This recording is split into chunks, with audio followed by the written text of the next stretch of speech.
Hello friends कैसे हो सभी लोग। उम्मीद करते हैं सब लोग बहुत अच्छे होंगे, बढ़िया होंगे और अच्छे से क्लास कर रहे होंगे। हरीश जी एकेडमी में आपका स्वागत है। और हम लोग इंडियन पॉलिटी स्टार्ट कर दिए थे और इंडियन पॉलिटी के जो है बहुत अच्छे से हम लोग 6 चैप्टर कंप्लीट कर चुके हैं। ठीक है, making of the historical background है, मेकिंग ऑफ द कॉन्स्टिट्यूशन हुआ, फिर उसके बाद में दूसरे चैप्टर्स जो है हो गए। पिछला चैप्टर जो हम लोग ने कंप्लीट किया था वो है सिटीजनशिप, नागरिकता। और नागरिकता को हम लोग ने दो चैप्टर उसमें क्लास में कंप्लीट किया था और बहुत अच्छे से हम लोग ने देखा था नागरिकता जो है वो क्या है और कैसे जो है नागरिकता हम लोग ले सकते हैं, कैसे हमारी नागरिकता जा सकती है और इंडियन होने के नाते हम लोग को कौन से ऐसे फीचर्स मिलते हैं जो कि और किसी को नहीं मिलते। वो सारी चीज़ें हम लोगों ने बहुत देखा और मैं उम्मीद करता हूँ ज़रूरत से ज़्यादा आपको मैंने इसमें पढ़ाया है। ठीक है, ज़रूरत से ज़्यादा मतलब जो है आप यूपीएससी प्री तक आप इसमें दे सकते हो, इसमें कोई दिक्कत वाली बात नहीं है। ठीक है, आज हम लोग पॉलिटी का, इंडियन पॉलिटी का बहुत ही इम्पोर्टेंट चैप्टर है उसका। अगर ये चैप्टर ना हो तो समझ लो पॉलिटी बेकार है। ठीक है, हमारा संविधान बेकार है और वो चैप्टर है फंडामेंटल राइट। ठीक है, फंडामेंटल राइट्स बहुत ही इम्पोर्टेंट चैप्टर है, फंडामेंटल राइट्स। ठीक है, फंडामेंटल राइट्स, मौलिक अधिकार। मौलिक अधिकार चैप्टर जो है वैसे पढ़ाने में आए तो एक ही क्लास का चैप्टर है। ठीक है, अगर सिंपल ऐसे ही पढ़ाना हो तो एक घंटे 2 घंटे में कंप्लीट हो जाएगा। लेकिन चूंकि मैंने बताया ना कि आपको एम लक्ष्मीकांत का मैं रेफरेंस ले रहा हूँ और यूपीएससी प्री तक जो है टारगेट है, इस वजह से जो है इसमें मेरे को बहुत समय लगेगा। ठीक है, आप बिल्कुल निश्चिंत होकर बहुत आराम से पढ़ते जाओ।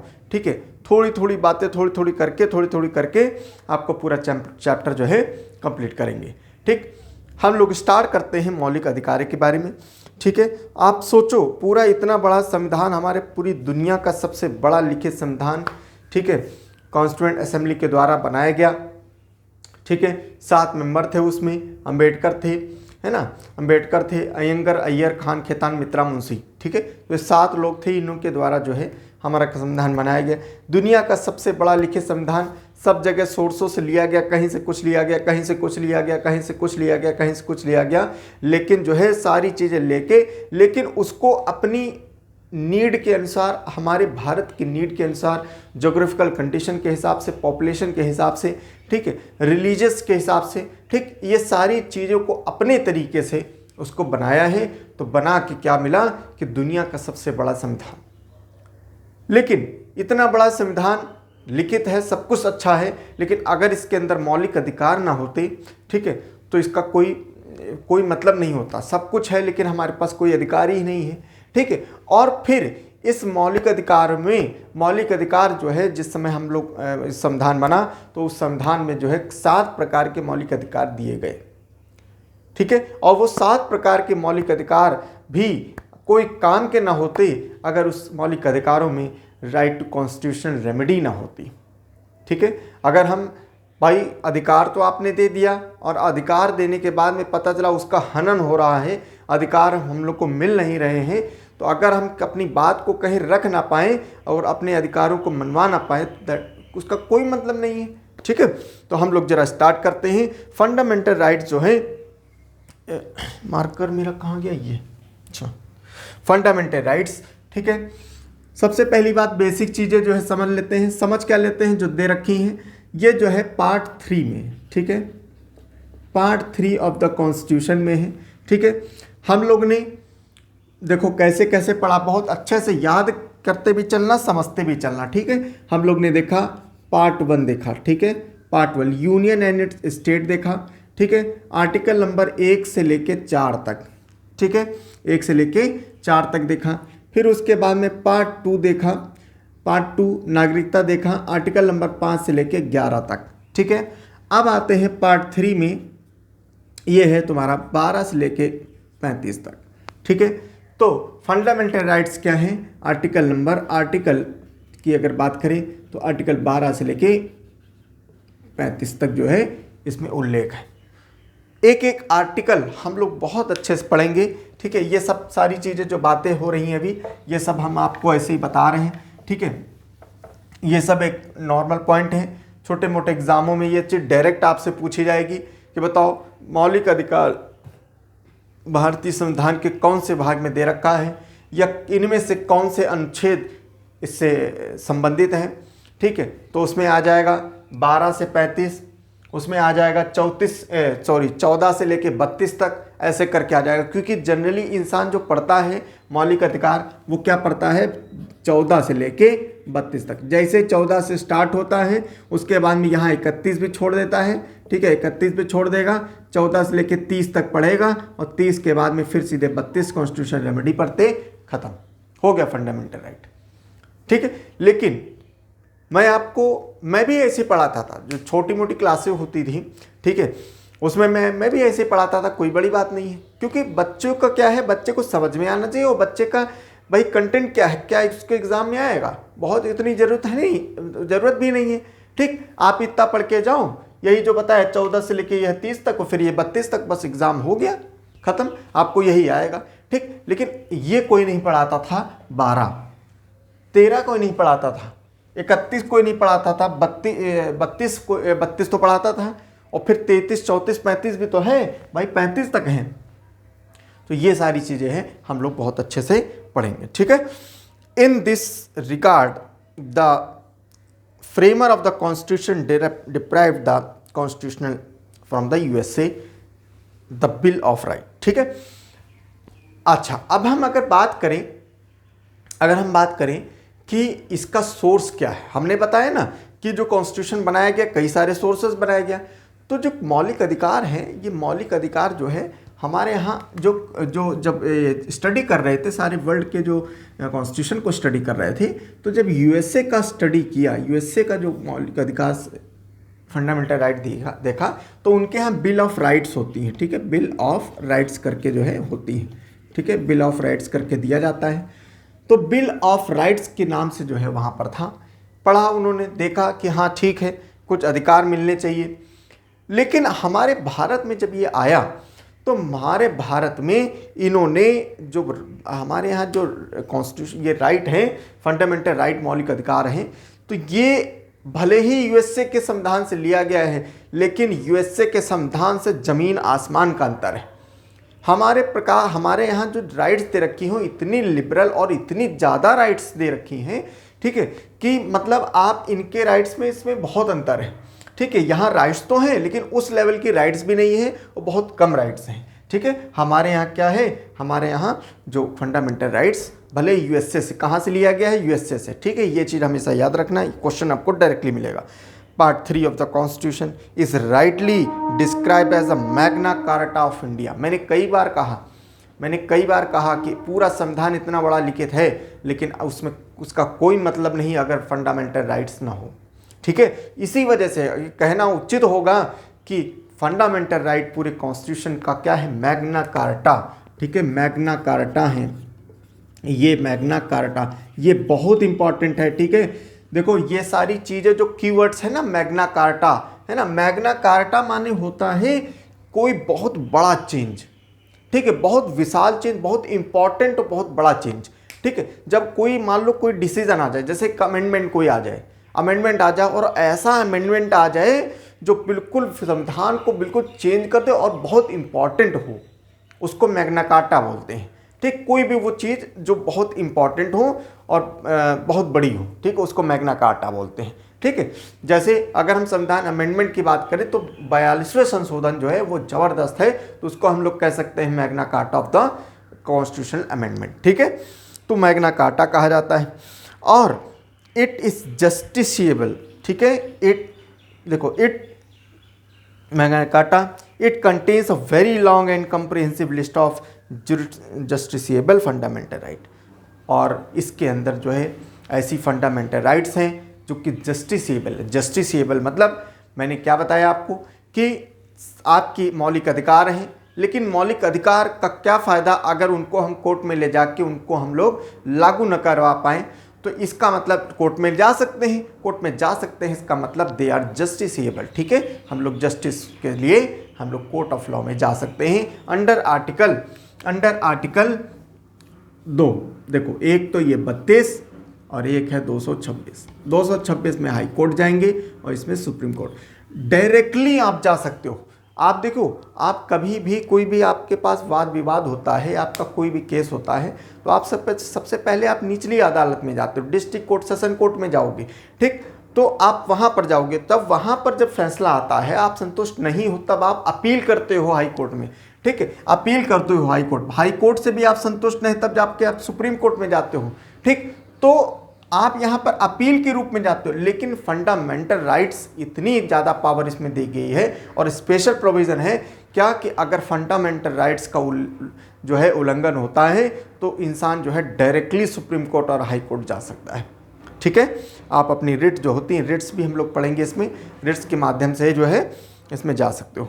ठीक है, in fact the fundamental right in our constitution are more elaborated than found in the constitution of any other country in the world including USA के मानते हुए भी सबसे बड़ी जो है हमारे पास फंडामेंटल राइट है, इंपॉर्टेंट है। ठीक है, the fundamental right are guaranteed by the constitution to all person without any discrimination. बिना किसी भेदभाव के जो है ये सारे भारतीयों को जो है हमारे फंडामेंटल राइट्स दी गई हैं। ठीक है, लेकिन आपको याद होगा पिछले ही चैप्टर में आपको मैंने एक बात बताई थी कि हमारे जो सिटीजनशिप है, नागरिकता है, जो भारत के नागरिक हैं जिनको नागरिकता मिली है भारत के नागरिक को, उनके लिए कुछ स्पेशल प्रोविज़न है, कुछ ऐसे आर्टिकल हैं, कुछ ऐसे फंडामेंटल राइट्स हैं जो केवल और केवल भारतीय को ही मिलेंगे, इसके अलावा किसी को नहीं मिलेंगे। ठीक है, और बाकी तो सबको मिलेंगे।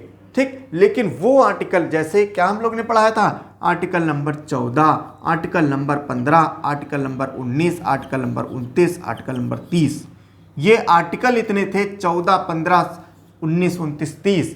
ये 5 आर्टिकल जो हैं ये केवल और केवल जो है भारतीय को। अगर कोई बाहर से बंदा आता है अपने यहाँ रहता है तो उसके लिए भी जो है बहुत सारे राइट्स जो होते हैं, लेकिन ये वाले राइट्स जो है केवल और केवल भारतीय को ही मिलेंगे। ठीक है, नेक्स्ट, फिर the fundamental rights meant for promoting the ideal of political democracy.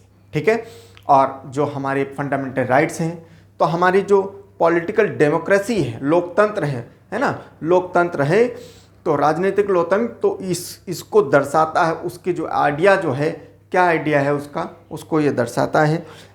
They prevent the establishment of the authoritarian and despotic rule of the country and protect the liberties and the freedom of the people against the invasion of the state। अगर कोई state, देखो ये जो fundamental right है ना, ये दोनों के ऊपर ये लागू होती हैं। ठीक है, दोनों के ऊपर लागू होती हैं, बहुत ध्यान से सुनिएगा। ठीक है, फंडामेंटल राइट्स का क्या मतलब है कि ये अधिकार भी हैं और राइट्स भी हैं। ठीक है, और ये रुकावट भी पैदा करता है। ठीक है, रुकावट भी पैदा करता है और दोनों पर लागू है। क्या कि बोला है क्या कि स्टेट शैल, जैसे एग्जाम्पल की बात करें 15 article number 15, state shall not discriminate on the basis of caste, religion, sex, place of birth, ठीक है, क्रीड, ये इनके बेसिस पर कोई भी राज्य जो है भेदभाव नहीं कर सकता। ठीक है, अब देखो ये राज्य की जिम्मेदारी है कि राज्य कभी भेदभाव नहीं कर सकता। Public employment, article number 16, public employment में किसी भी प्रकार का भेदभाव नहीं होना चाहिए। तो राज्य के लिए, स्टेट के लिए ये क्या है, ये वो है, ये लागू करा गया है कि स्टेट को जैसे कोई फॉर्म आता है तो पब्लिक एम्प्लॉयमेंट, कभी भी आपके फॉर्म में ये नहीं लिखा होगा साहब इसमें तो सिर्फ हिंदू भर सकते हैं, इसमें मुस्लिम भर सकते हैं, इसमें क्रिश्चियन ही भर सकते हैं और कोई नहीं भर सकता। ऐसा कभी दे रखा हो? नहीं कर सकते, क्योंकि ये फंडामेंटल राइट है। समझ में आए? अब ये तो स्टेट के ऊपर लागू हो गई। अगर हम अपनी बात करें अनटचेबिलिटी, आर्टिकल नंबर 17, अनटचेबिलिटी की बात करें तो अनटचेबिलिटी किसके लिए है? वो हम लोग, भाई अनटचेबिलिटी कौन करता है? जनता करती है। तो जनता के लिए भी ये लागू है, उनके लिए भी हंटर चालू हो जाएगा अगर कोई भी प्रकार का अनटचेबिलिटी वाला बिहेवियर कोई करता है। अगर कोई भी अनटचेबिलिटी वाला ये कोई बंदा मिस्टर ए आता है और मिस्टर बी को जो है ये क्या कहता है कि आप जो है हमारे यहाँ हमारे मंदिर में ना हो, हमारे मस्जिद में ना हो, हमारे कुएं में पानी ना भरो, कोई ऐसे भेदभाव ऐसे करता है, तो मिस्टर ए अगर करता है तो मिस्टर बी जो है ए के खिलाफ डायरेक्ट सुप्रीम कोर्ट या हाई कोर्ट में जा सकता है, डायरेक्ट। ठीक है, डायरेक्ट, क्योंकि ये फंडामेंटल राइट्स का जो है उल्लंघन हो रहा है। और कौन कर रहा है? इंडिविजुअल कर रहा है, स्टेट नहीं कर रहा है यहाँ पर। तो दोनों के ऊपर बाध्यता है यहाँ पर। ठीक है, स्टेट के ऊपर भी और इंडिविजुअल के ऊपर भी। ठीक है, freedom of people against they operate as limitation of tyranny of the executive and arbitrary law the legislation. In short, them aims to establishment of government of laws and not by lot of men. ठीक है, fundamental rights are named so because they are guaranteed and protected by constitution. देखो भाई, उनका नाम जो है fundamental rights क्यों ऐसा है? क्योंकि क्या है, मौलिक अधिकार इस वजह से रखा गया है क्योंकि भाई ये गारंटी है, कॉन्स्टिट्यूशन के द्वारा ये गारंटी ली जाती है कि साहब आपके हितों का हम सेफगार्ड करेंगे, आपके हितों का हम संरक्षण करेंगे, और कोई भी प्रकार का अगर उल्लंघन होता है तो आप मेरे पास आओ। किसके पास जाओ? कोर्ट के पास जाओ, डायरेक्टली हाई कोर्ट और सुप्रीम कोर्ट के पास जाओ, वहाँ से आपको जो है फ़ायदा मिलेगा।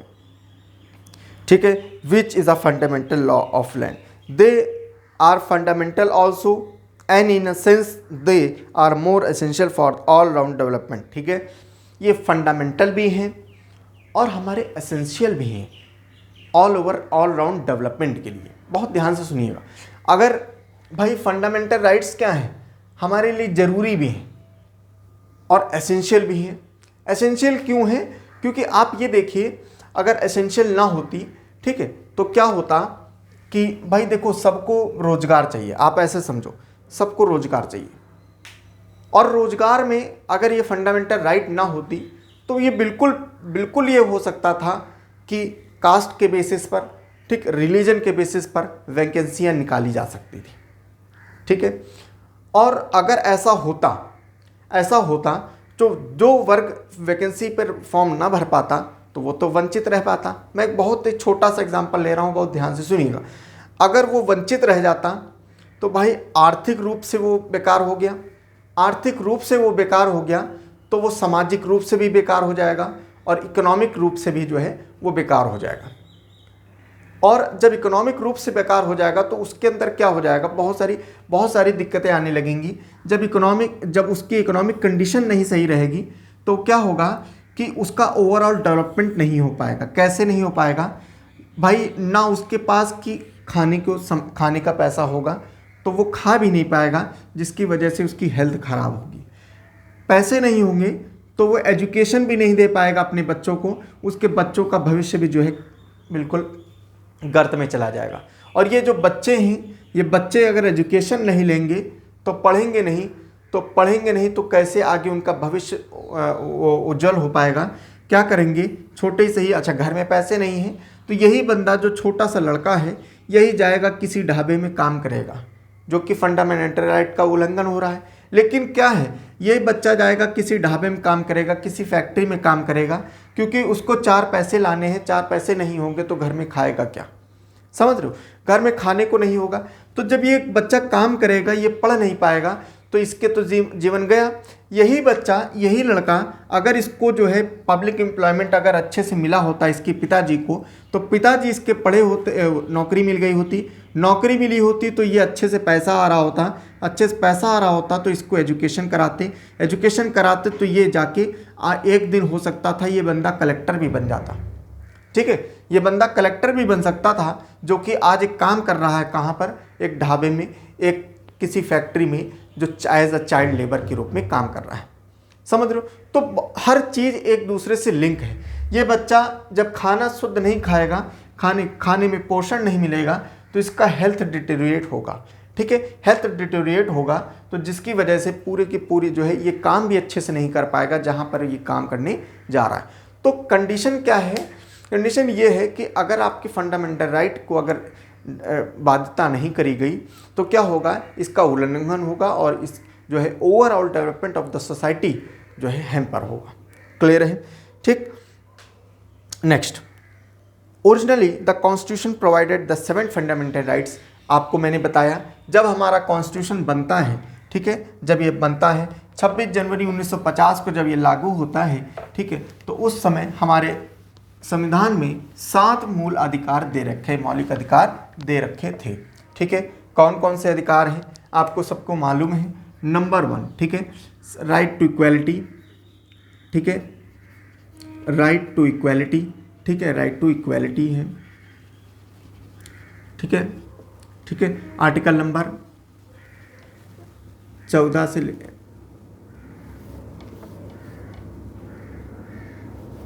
Right to equality,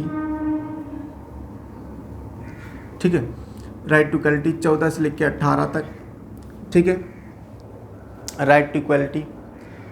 then right to freedom, ठीक है, right to freedom, right to freedom, ठीक है, 19 से लेकर 22 तक, ठीक है।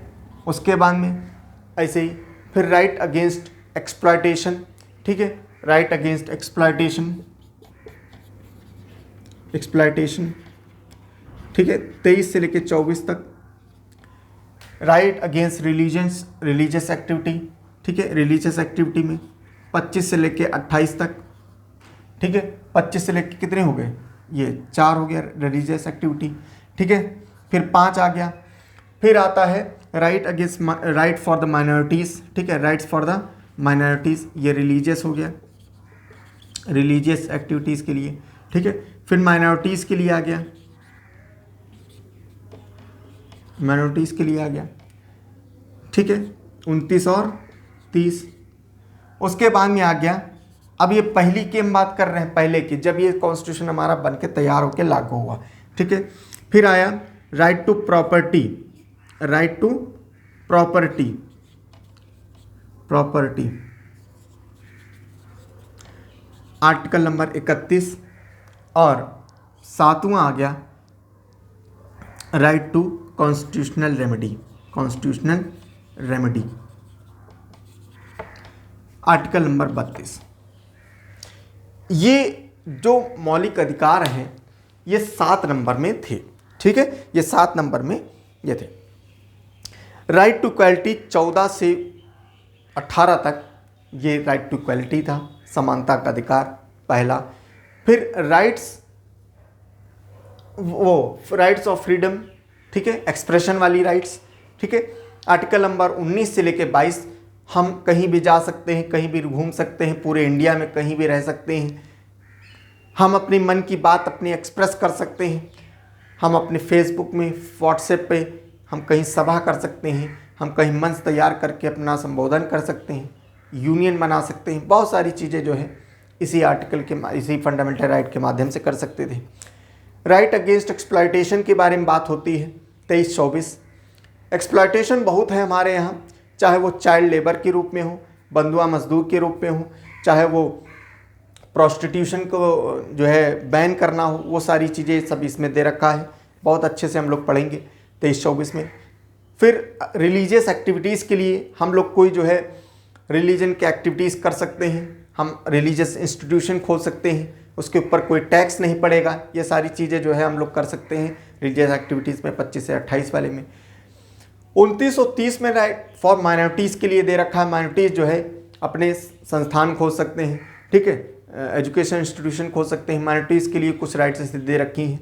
फिर आता है राइट टू प्रॉपर्टी, जो मौलिक अधिकार, ये वाला important, right to property. Right to property जो है जब हमारा कॉन्स्टिट्यूशन बना तो कॉन्स्टिट्यूशन बनने के समय जो है राइट टू प्रॉपर्टी भी रखा गया था, लेकिन बाद में क्या हुआ, इसका इतना गलत इस्तेमाल होने लगा इस आर्टिकल, इसका फंडामेंटल राइट्स का जो आर्टिकल नंबर 31 में दे रखा है राइट टू प्रॉपर्टी, ये आर्टिकल इतना ज़्यादा गलत इस्तेमाल होगा, वो चूँकि फंडामेंटल राइट्स था, अगर कहीं भी दिक्कत हो रही थी तो तुरंत क्या हो रहा था, लोग कोर्ट जा रहे थे, भाई हमारे तो मौलिक अधिकार है, ठीक। तो इस वजह से, जैसे एक छोटा सा एग्जांपल लेते हैं कैसे इसका गलत इस्तेमाल हो रहा था। बाकी तो हम पूरा अच्छे से पढ़ेंगे।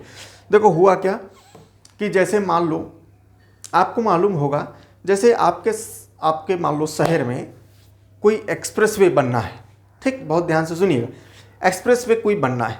अब आपके वहाँ पर क्या है, आपकी ज़मीन है, ठीक, आपकी ज़मीन है। तो सरकार जनरली क्या करती है, जब ज़मीन एक्वायर करती है जहाँ से जहाँ बनना है, मान लो आगरा लखनऊ एक्सप्रेसवे की बात कर रहे हैं, ठीक है, आगरा लखनऊ एक्सप्रेसवे में ये बात कर रहे हैं, तो आप ऐसे समझो आगरा लखनऊ एक्सप्रेसवे की बात कर रहे हैं। ये जैसे मान लो आगरा है, ये आगरा है और ये है लखनऊ, ठीक है। आप देखो ये तुम्हारा एक्सप्रेसवे कुछ इस प्रकार से आया है, ठीक है, ऐसे आया है, मान लो ऐसे, ठीक। अब हुआ क्या, आपकी ज़मीन मान लो यहाँ पर है, यहाँ पर ऐसे ज़मीन थी, किसी बंदे की ये है, किसी बंदे की ये है, ऐसे करके ज़मीन है, ठीक। बाकी ये स्टेट की ज़मीन है, जो छूट गई वो स्टेट की है। अब स्टेट क्या करती है, जब भी एक्सप्रेसवे बनाना है तो भाई ज़मीन का अधिग्रहण करना होगा, ज़मीन को ऑक्यूपाई करना होगा, एक्वायर करना होगा। अब ज़मीन चाहिए तो ज़मीन भाई, अब ये है पूरा, ये रूट है इसका, लेकिन इसमें तो किसान की ज़मीन है या किसी की ज़मीन है, आपकी ज़मीन है, ये किसी की ज़मीन है। अब हुआ क्या, तो सरकार क्या करती है, सरकार इनके पास भाई बोलेगी, इन लोगों के पास, जैसे मान लो मिस्टर ए है, मिस्टर बी है, मिस्टर सी है। अब मिस्टर ए बी सी के पास सरकार अप्रोच करी कि साहब एक्सप्रेसवे बनने जा रहा है, आपकी इतनी ज़मीन जो है उसमें जाएगी, लेकिन आपको चिंता की ज़रूरत नहीं है, आपको जो भी सर्कल रेट चल रहा होगा उसके आधार पर आपको पैसा मिलेगा, ठीक है। आपको कोई प्रकार की दिक्कत नहीं, आपको जो भी अमाउंट होगा वो आपको अमाउंट दिया जाएगा, और अमाउंट दिया जाएगा पूरा भरपूर दिया जाएगा, ठीक है, कम नहीं दिया जाएगा आपको, जो भी रेट होगा रेट के हिसाब से ही आपको पैसा दिया जाएगा, ठीक है। ये जनरली ये नियम होता है। लेकिन पहले क्या होता था, पहले ये दिक्कत ये कहाँ से आई, दिक्कत ये आई कि भाई जैसे, अच्छा इसमें भी भाई देखो, अभी भी अगर बात करें, देखो भाई ज़मीन, जैसे मान लो मिस्टर ए की ज़मीन है, अब मिस्टर ए की ज़मीन ये पूरी जा रही है, मिस्टर ए ज़मीन किसी की छीन लो, ज़मीन जैसे किसी के ले लो, तो वो उसके लिए समझ लो ज़मीन सब कुछ है, किसान है, किसान के लिए ज़मीन सब कुछ है, ठीक है, और ज़मीन की इतनी वैल्यू भी है, ठीक है, तो ज़मीन नहीं बेचना चाहता। लेकिन आज की डेट में क्या है कि आपके पास क्या है, आपको स्टेट सबसे ऊपर है, ठीक है, स्टेट चाहेगी तो आपकी ज़मीन ले सकती है, पैसा देगी लेकिन ले सकती है, ठीक है। तो उस समय क्या होता था, उस समय पहले जब ये आर्टिकल था, ये राइट था, तो क्या होता था, मान लो तब ये एक्सप्रेसवे बनना था। अब क्या हुआ, सरकार गई मिस्टर ए के पास, बोला कि साहब आप जो है हमको ज़मीन दे दो, हम तुमको पैसा दे देंगे, ठीक है। मिस्टर बी के पास गई, ऐसे मिस्टर सी के पास गई। मिस्टर ए ने कहा चलो यार अब कोई वो नहीं, चलो भाई अब सरकार ले ही रही, अब एक्सप्रेसवे बना रही तो कनेक्टिविटी हो जाएगी, हमारे पास भी मान लो भैंस वैंस का भी काम था, दूध था, तो हमारे दूध की सप्लाई, रोड बन जाएगी तो बढ़िया दूध उसकी सप्लाई भी जो है बढ़िया कनेक्टिविटी हो जाएगी, बहुत सारी चीज़ें मिस्टर ए ने सोचा। मिस्टर ए ने कहा चलो ठीक है सब हम मंजूर है, हाँ अब हमको पैसा दे दो, हम तुमको ज़मीन दे देते हैं। मिस्टर ए मान गए, मिस्टर बी के पास गए, मिस्टर सी के पास गए, मिस्टर सी भी जो है ये भी मान गए, इनको भी जो है कुछ पैसे की ज़रूरत थी, ठीक, घर में शादी वादी करनी थी बेटी की, तो ये भी जो है मान गए। मगर मिस्टर बी जो है ये साहब कहने लगे नहीं, पैसा तुम चाहे उसके 10 गुना दे दो, लेकिन हम नहीं देंगे, और अगर ज़्यादा करोगे तो हम सीधे, मेरा मौलिक अधिकार है ज़मीन मेरे मौलिक अधिकार है, अगर तुम ज़्यादा करोगे तो हम सीधे, हमारे आर्टिकल 31 जो है हमारा मौलिक अधिकार बताता है कि हमारी राइट टू प्रॉपर्टी, और हम चले जाएंगे कहाँ, सीधे सुप्रीम कोर्ट या हाई कोर्ट चले जाएंगे। और मिस्टर ये क्या चले गए, कहाँ चले गए, राइट टू प्रॉपर्टी के अधिकार को लेने के लिए ये कोर्ट चले गए। और कोर्ट ने भाई, चूँकि सही बात है भाई, राइट है, फंडामेंटल राइट है, तो कोर्ट जो है क्या करेगा, उसके राइट को जो है उसको दिलाएगा। तो क्या करेगा, स्टेट को ऑर्डर देगा कि भाई आप इसकी ज़मीन नहीं ले सकते हो। तो अब हुआ क्या, ये तो मैं एक छोटा सा एग्जांपल ले रहा हूँ, मिस्टर बी जो है ऑब्जेक्ट कर दिए, तो ऑब्जेक्ट के वजह से अब ये एक्सप्रेसवे बनने में दिक्कत आएगी कि नहीं आएगी, सिंपल सी बात है। और ये तो मैं एक छोटा सा एग्जांपल, अगर ये राइट था जब, तो बहुत लोग जो है इसमें ऑब्जेक्शन उठा रहे थे कि हम नहीं ज़मीन देंगे, हम नहीं ज़मीन देंगे। अगर ऐसा होने लगा तो क्या होगा कि स्टेट का डेवलपमेंट नहीं हो पाएगा। ठीक है, स्टेट अगर मान लो सोचो ये तीनों लोग ना मानते हो, तीनों लोग हाई कोर्ट सुप्रीम कोर्ट चले जाते तो क्या होता भाई, बन ही ना पाता, ये एक्सप्रेसवे ना बन पाता। तो जिसकी वजह से ये फिर समय रहते हुए अमेंडमेंट किया गया कि भाई राइट टू कॉन्स्टिट्यूशन, ये जो तुम्हारा आर्टिकल 31 है जो राइट टू प्रॉपर्टी का है, अब ये तुम्हारा फंडामेंटल राइट्स नहीं रहेगा, अब ये तुम्हारी लीगल राइट बन जाएगा अंडर आर्टिकल 300A में तुम्हें जो है इसको डाल दिया और ये अब लीगल राइट हो गया। तो देखो यहीं से भी क्वेश्चन भी उठता है क्या कि पहली बात तो ये अब ये फंडामेंटल राइट नहीं रह गया, ठीक, और दूसरी बात ये आर्टिकल अब हटा ये कर दिया, किसमें कर दिया गया है, लीगल राइट बना दिया गया है। फंडामेंटल राइट नहीं, क्या बना दिया, लीगल राइट, और कौन से आर्टिकल में, 300A में कर दिया गया। ठीक है, तो आपका अगर हम अब की बात करें तो अब केवल और केवल कितने राइट्स बचे, खाली 6 राइट्स बचे, 1 2 3 4 5 6। समझ में? तो आज की डेट में हमारे पास केवल और केवल 6 फंडामेंटल राइट्स अवेलेबल है। ठीक है, फीचर्स अगर हम बात करें, जल्दी थोड़ा सा फीचर्स की बात करें कि अगर हमारे फीचर्स फंडामेंटल राइट्स के क्या हैं, तो number 1 features, some of them available only to the citizen while the others are available to the all the person of the citizen. मैंने आपको बहुत अच्छे से पहले ही पढ़ा चुका हूँ क्या कि जो कॉन्स्टिट्यूशन हमारे जो सिटीज़न हैं, जो इंडियन सिटीज़न हैं, उनके लिए कुछ स्पेशल राइट जो है रिजर्व्ड हैं, वो से केवल और केवल इंडियन सिटीज़न को ही मिलेंगी। जैसे आर्टिकल नंबर 15, आर्टिकल नंबर 14, ठीक है, आर्टिकल 14, आर्टिकल 15 और तुम्हारा ये 19, 29 और 30। ठीक है, ये वाले आर्टिकल है केवल और केवल जो है किसको मिलेंगे, सॉरी आर्टिकल 15 और आर्टिकल 16, 14 नहीं है, आर्टिकल 15 और आर्टिकल 16 और उसके बाद में तुम्हारा 29, 19 और 30। ठीक है, ये आर्टिकल जो है ये केवल और केवल इंडियन को मिलेंगे। ठीक है, they are not absolute but qualified. ठीक है, दे आर नॉट एब्सोल्यूट, देखो ये बड़ा इंपॉर्टेंट पॉइंट है, they are not absolute. Absolute माने होता है कि ये पूरे संपूर्ण रूप से नहीं तुमको दे दिए गए, कि मतलब ये मान के चलो तुमको फंडामेंटल राइट दे दिए गए हैं तो बिल्कुल तुम शहंशाह हो।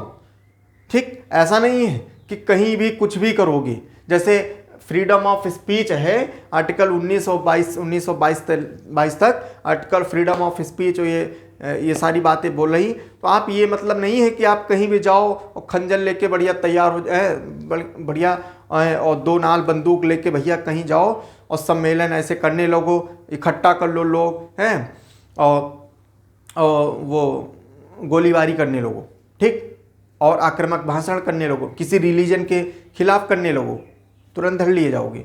समझ लो, तो ये नहीं कि एब्सोल्यूट है कुछ भी आप करोगे, ऐसा नहीं है। ठीक, दूसरी बात आप ये भी है कि सरकार समय समय पर जैसे ही उसकी नीड होती है, अगर कोई ऐसी कंडीशन आती है, कोई इमरजेंसी कंडीशन आती है, तो सरकार जो है उस पर बाध्यता कर सकती है, सरकार उस पर जो है रोक लगा सकती है, रोक लगाती है। तो अगर एब्सोल्यूट होता तो रोक नहीं लगा सकती थी, लेकिन क्या है इसमें एब्सोल्यूट नहीं है, इसकी वजह से ये रोक लगाया जा सकता है। समझ में आया? ठीक, नेक्स्ट, और ये कोर्ट और ये अच्छा रोक जो लगाएगी सरकार, ठीक, याद रखना सरकार रोक लगाएगी, संसद उसमें रोक लगाएगी, लेकिन सरकार जब रोक लगाएगी क्या वो रोक सही है या नहीं है, वो कौन कौन ये तय करेगा, वो करेगा कोर्ट। ठीक है, वो कोर्ट से तय करेगा क्या ये जो रोक लगाई गई है, ठीक है, फंडामेंटल राइट्स में ये सही है कि गलत। अगर वो गलत घोषित कर देता है तो फिर से वो लागू हो जाएगी। ठीक है, चलो नेक्स्ट, तो ये फीचर नंबर 2 हो गया। फिर आते हैं फीचर नंबर 3 में। ठीक है, जल्दी करते हैं क्योंकि जो है समय भी हो रहा है। All of them are available against the arbitrary action in the state, however some of them are also available against the action of private individual. अच्छा, एक और बड़ा इंपॉर्टेंट फीचर है, जैसे मैंने बताया कि इन जो फंडामेंटल राइट्स हैं, इसमें क्या है, आर्टिकल कुछ भी हो जाए, नेशनल इमरजेंसी हो जाए या कुछ भी हो जाए, आर्टिकल नंबर जो है 20-21 ये जो है ये नहीं आपसे छीनी जा सकती। आर्बिट्रेरी अरेस्ट जो है आप नहीं किया जा सकता। ठीक है, आपको अरेस्टिंग के लिए जो है आप लाइफ एंड पर्सनल लिबर्टी के बारे में जो अगर बात करें तो वो जो है आपसे कोई नहीं छीन सकता। ठीक है, ये भी एक फीचर है। Some of them are negative in character, that is place limitation on authority of the state while the other are positive in the nature. अच्छा, ये बात बड़ी मतलब कही जाती है फंडामेंटल राइट के बारे में कि फंडामेंटल राइट क्या है, नेगेटिव इन नेचर है। उनका नेचर जो है वो ज़्यादातर नेगेटिव है और पॉजिटिव कम है। नेगेटिव क्या है, क्योंकि रोक लगाती हैं। ठीक है, आप ये नहीं कर सकते हो, जैसे स्टेट है, इन्होंने इसमें लिखा हुआ है कि some of them are negative in nature for the state. भाई स्टेट के लिए नेगेटिव कैसे है, क्योंकि state can not discriminate on the basis of caste, creed, race, place of birth, sex, ये सब पर राज्य जो है भेदभाव नहीं कर सकती। तो भाई ये मेरे को नहीं लगता कि ये नेगेटिव है, ये तो पॉजिटिव है ना।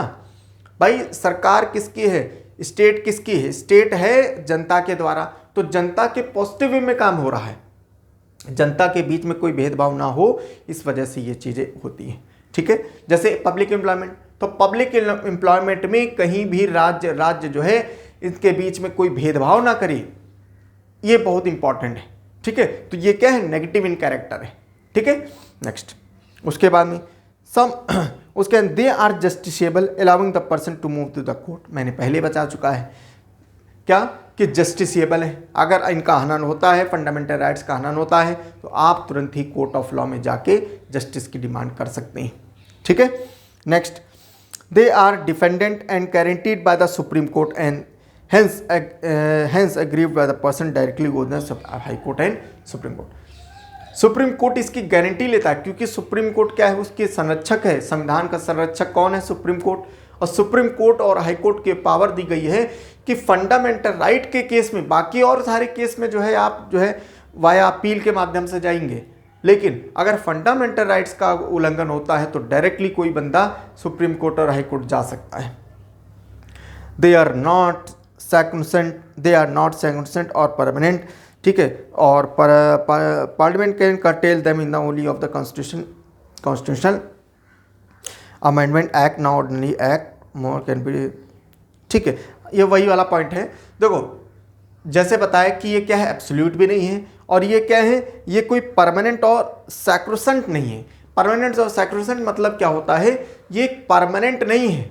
जो ये जो हमारी फंडामेंटल राइट्स हैं, ये कोई परमानेंट राइट नहीं है और सैक्रोसेंट नहीं। सैक्रोसेंट मतलब क्या है कि ये ऐसी नहीं है कि इनको कभी सरकार कभी चेंज नहीं कर सकती है, ऐसा नहीं है। इनमें अमेंडमेंट किया जा सकता है, लेकिन कॉन्स्टिट्यूशन सिंपल अमेंडमेंट नहीं, कॉन्स्टिट्यूशनल अमेंडमेंट किया जाएगा, स्पेशल मेजॉरिटी के द्वारा किया जाएगा, और तब जाके इनको रिमूव भी कर सकते हैं और जोड़ भी सकते हैं। समझ में आया, जैसे कि हुआ राइट टू प्रॉपर्टी को हटा दिया। क्यों, अगर ये क्या होता, परमानेंट होती तो राइट टू प्रॉपर्टी ना हटती। ठीक है, ऐसे ही राइट टू प्रॉपर्टी हटा दिया गया और राइट टू एजुकेशन जोड़ दिया गया 86th अमेंडमेंट के द्वारा। समझ में, राइट टू एजुकेशन के बारे में जोड़ दिया गया। ठीक है, और तो ये सारी चीज़ें जो है इंपॉर्टेंट है। तो आप ये समझ लीजिए ये परमानेंट नहीं है। सरकार जो है अगर उसको ज़रूरत लगी, अगर कोई चीज़ का उल्लंघन, ऐसी चीज़ें बाधा प्रकट कर रही हैं, तो उसमें जो है चेंज कर सकती है, अमेंड कर सकती है। They can be suspended during the operation of national emergency, सबको मालूम है। ठीक है, नेशनल इमरजेंसी, लेकिन क्या है, except the right guaranteed by article 20 और 21, अभी जो मैंने बताया। ठीक है, 20 further the 6th right guaranteed by article 9 can be suspended only when the emergency is declared on the ground of external aggression and not on the ground of armed rebellion। ठीक है, बस वही बातें हैं। ठीक है, वही बातें हैं क्या कि ड्यूरिंग इमरजेंसी ये राइट्स जो हैं ये क्या है, ये हटाई जा सकती हैं, रोकी जा सकती हैं कुछ समय के लिए, जब तक नेशनल इमरजेंसी लगी हुई है, ये सारी चीज़ें हो सकती हैं। लेकिन सारी राइट आपको रोक दी जाएंगी, लेकिन आर्टिकल नंबर 20 और 21 जो है ये नहीं रोके जाएंगे। ठीक है, their scope of operation is limited by article 31A। ठीक है, स्कोप ऑफ ऑपरेशन लिमिटेड, इसका ऑपरेशन जो है, इसका जो वो कार्य है, वो कैसे आपको लिमिट कर सकते हैं, आर्टिकल 31 में दे रखा है, 31A में दे रखा है। ठीक है, that saving of the loss of provided by the acquisition of state etcetera. ठीक है, ये सारी चीज़ें हम लोग बहुत अच्छे से पढ़ेंगे। ठीक है, 10 their application to the member of the armed forces, paramilitary forces, police forces, intelligence against services can be restricted. अच्छा ये आर्टिकल नंबर 33 में ये बात दे रखी है और हम लोग देखेंगे आगे चल के, ठीक है, चूंकि 35 तक है तो इसमें 33 तक दे रखी है, 32 के बाद 33, कि जो फंडामेंटल राइट्स जो है ये जो कुछ ऐसी एजेंसियां होती हैं जो हमारे देश की सुरक्षा के लिए रिस्पॉन्सिबल है, इंटरनल सिक्योरिटी के लिए रिस्पॉन्सिबल है, इंटरनल एक्सटर्नल सिक्योरिटी के लिए रिस्पॉन्सिबल है, उनके ऊपर जो है बहुत सारी रिस्ट्रिक्शन आ जाती हैं, तो वो ये क्लेम नहीं कर सकते कि साहब हमारे जो है फंडामेंटल राइट्स जो है उल्लंघन हो रहा है। जैसे जो व्यक्ति जैसे मिलिट्री में है, पुलिस फोर्सेस में है, उसमें इंटेलिजेंस ब्यूरो में है, जैसे आईबी में हो गया, सीबीआई में हो गया, तो इन लोगों को क्या है कि ऐसा नहीं, फ्रीडम ऑफ स्पीच है, तो ये नहीं कि जाके कोई भी बात हो रही है, कोई मान लो कोई जैसे मान लो इंडियन आर्मी है, इंडियन आर्मी जो है मान लो क्या कोई देश से जो है बट कोई वो हो रहा है, वार का सिचुएशन बन रही है और इनके कमांडर इन चीफ ने इनको बताया, कोई सोल्जर है मान लो, कमांडर चीफ ने इनको बताया कि साहब ऐसे से है, ये ऑपरेशन हम लोगों को इस तारीख को होना है।